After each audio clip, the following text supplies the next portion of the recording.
வணக்கங்க. இன்னைக்கு என்ன ஒர்க்குன்னு பார்த்தீங்கன்னா, ஆக்சுவலா இந்த ஒர்க் வந்து என் ஃப்ரெண்டு வீட்ல தான் கால் பண்ணி காலையில கூப்பிட்டான். வாடா இந்த மாரி கொஞ்சம் சில்லற ஒர்க்லாம் இருக்கு வந்து பண்ணி குடு அப்டின்ட்டு.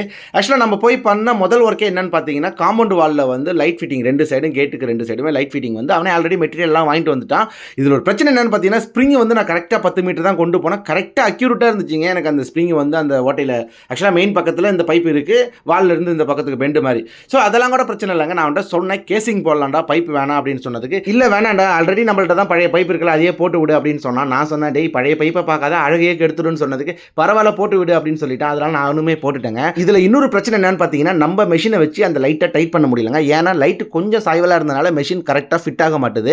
அது மட்டும் இல்லாமல் ஸ்க்ரூ டிரைவர் வச்சுமே டைட் பண்ண முடியல. நான் டெஸ்டரை வச்சு தான் ஃபுல் டைட்டுமே பண்ணேன். இதுக்காகவே நான் வந்து ஃபிளெக்சிபிள் ஷாஃப்ட் பிட் வாங்கலான்னு இருக்கேன். ஃபைனல் ரிசல்ட் எப்படி வந்திருக்கு அப்படின்றத நீங்களே பாருங்க. உங்களுக்கு பிடிச்சிருந்தா கிரீன் கலர் ஹார்ட்டினும், பிடிக்கலனா ரெட் கலர் ஹார்ட்டினும் கமெண்ட்ல பண்ணிடுங்க. இதே போல எலக்ட்ரிக்கல் வீடியோ பார்க்கறதுக்கு நம்ம சேனலை லைக் அண்ட் சப்ஸ்கிரைப் பண்ணிக்கோங்க. நெக்ஸ்ட் எலக்ட்ரிக்கல் வீடியோவில் பார்க்கலாம். வரேங்க. பாய்ங்க.